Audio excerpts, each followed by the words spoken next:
Hey everyone, what's up? So, on this episode I'm going to do a beer that I said I was going to do a very long time ago. It's the last one that I brought back from the United States with me over a year ago now, so I'm hoping it's still okay. I don't think beer goes bad as long as you keep it in the fridge. I mean, it's been in there for a year, but we're going to try it out. The name of it is Shimmergloom. You see the name there? It's got this cool dragon artwork on it that I think is pretty badass. I forget what city I bought this in. I think it was somewhere in the Pacific Northwest. Like, maybe it was in Northern California. But it's made by the Loowit Brewing Company. Let's see here.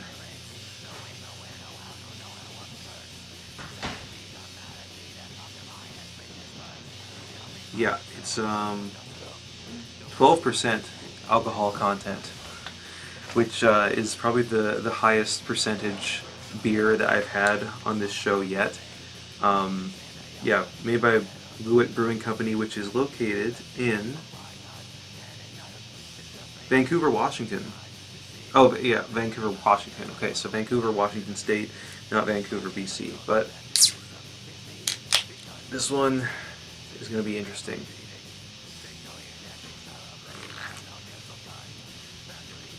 Oh, God.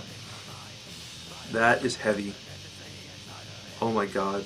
It's like pouring pure chocolate into the mug.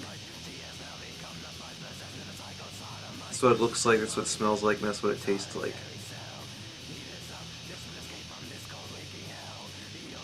Nice, I actually got the whole can in there for once. That's cool.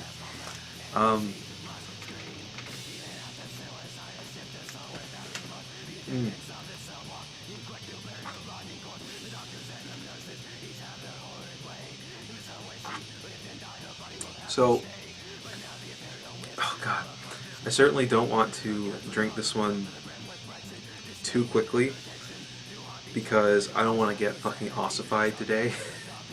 Like, this beer is 12%, highest percentage of any beer that I've ever had in my life. I mean, I don't know. I guess those Pacific Northwesterners, they know how to make good beer. But today I wanted to make kind of just a short video because I don't really have like a main topic that I wanted to discuss. I also wanted to make a video talking about the recent passing, the recent death of Alexi Laiho, the guitar player, vocalist, frontman, primary songwriter for Children of Bodom.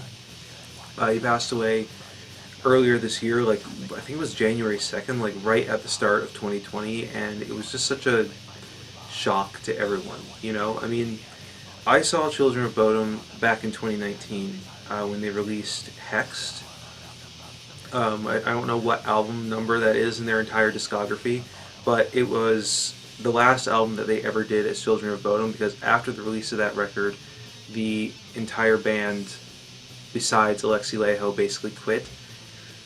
Because they all had a stake in the brand name, then Alexi, when he went on to create more music, he formed a new band called Bodom After Midnight, and I was really excited to hear from that, because, you know, it was all new members, but it was still Alexi being, like, you know, the primary songwriter.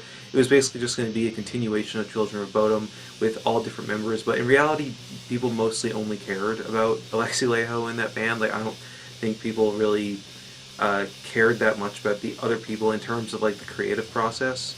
So I was looking forward to hearing what Bodom After Midnight had in store, and thankfully they are actually releasing the album that they recorded with Laiho when he was still alive, so I'm looking forward to hearing that.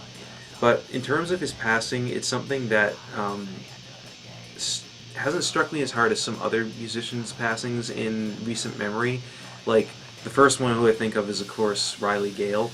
When Riley Gale passed away, that was so sudden. I mean, the dude was, what, like 37 years old or something? Like, that's way too young to go.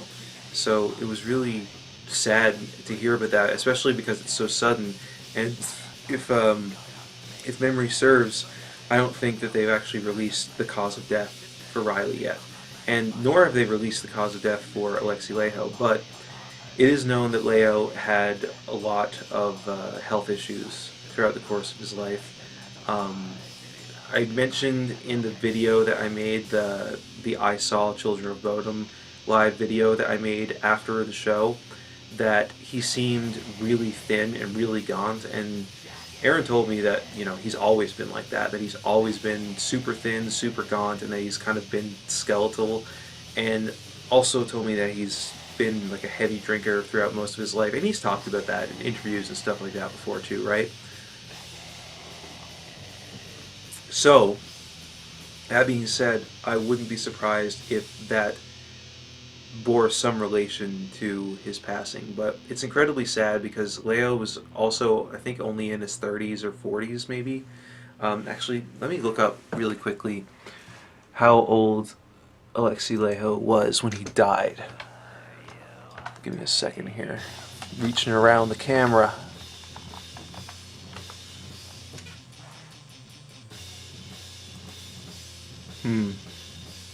He actually died in December of 2020, but we didn't get the news till January. Okay, so he was 41 years old. So he was only a few years older than Riley Gale when he passed away. But 41, I mean, even that is way too young to be passing away from health reasons, you know? And I think it's taken everyone in the metal community by surprise because no one was really expecting this.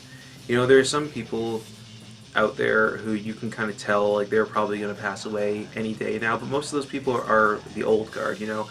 Like, I wouldn't be surprised if, I mean, you know, Lord willing it doesn't happen, but Ozzy Osbourne is probably going to kick the bucket sometime soon, you know? Like, I don't want to say it because I'm obviously a huge Ozzy fan. I loved his most recent album, but the dude's like 70-something years old and he's still touring. I mean, Lemmy died in the 70s. We've got plenty of other metal legends like Dio, although he passed away from cancer. It's just like, these are people who you expect to pass away. It's not going to be sudden or as sad because they've lived a full life. I mean, especially Ozzy. I mean, fucking hell, he's had one hell of a life. But when these younger stars die, people like Alexi Laiho and Riley Gale, it's a lot harder, especially with Riley because Power Trip was so like on the up and up. You know, they were like one of the most exciting modern new bands, even though they had been around for like 10 years before they started getting any kind of popularity. And the fact that they released their second album, which was incredibly critically acclaimed, and then they just fucking died. You know, like, their career basically ripped out from under them because of the sudden passing away of their frontman and, you know, their lyricist. And one of the people that makes the energy of the band so palpable. It's just fucking sad. And the same thing can be said for Children of Bodom. But the difference is that while Power Trip has been around for about 10 years or so, and they were just kind of getting popular, Children of Bodom has been around since the 90s. And, you know, I know so many guitar players who attribute Alexi Laiho to being a huge influence for them, a huge inspiration. Like, I know people who could do all the crazy, like, sweep picking and arpeggio stuff that I can't do personally. I mean, I can't even fucking come close to doing that shit. But they always attribute Laiho to being a huge inspiration and influence to them. And seeing someone like that pass away at such an early age is really sad, and, you know, my condolences go out to his family, to all the fans of Children of Bodom out there. You know, I'm a fan of Children of Bodom too, maybe not as much as you are, but I really, really loved Hexed. I loved that album so much. You go and read my review on my music and entertainment review blog, wherestrides.thebehemoth.wordpress.com. I have a review up there of Hexed that I wrote a few months after the album's release, and it became one of my favorite albums of 2019, unexpectedly. You know, I didn't go into that album thinking that it was going to be anything special, but it was honestly kind of a return to form for Children of Bodom because the last few albums they did before that weren't really anything special. So when Hexed came out, I was really impressed that it was as good as it was. So, you know, all I can really say is that this one goes out to Alexi Laiho, to his former bandmates in Children of Bodom and Bodom After Midnight, as well as his family, and all the fellow Children of Bodom fans and metalheads out there who are going to miss his presence in this world.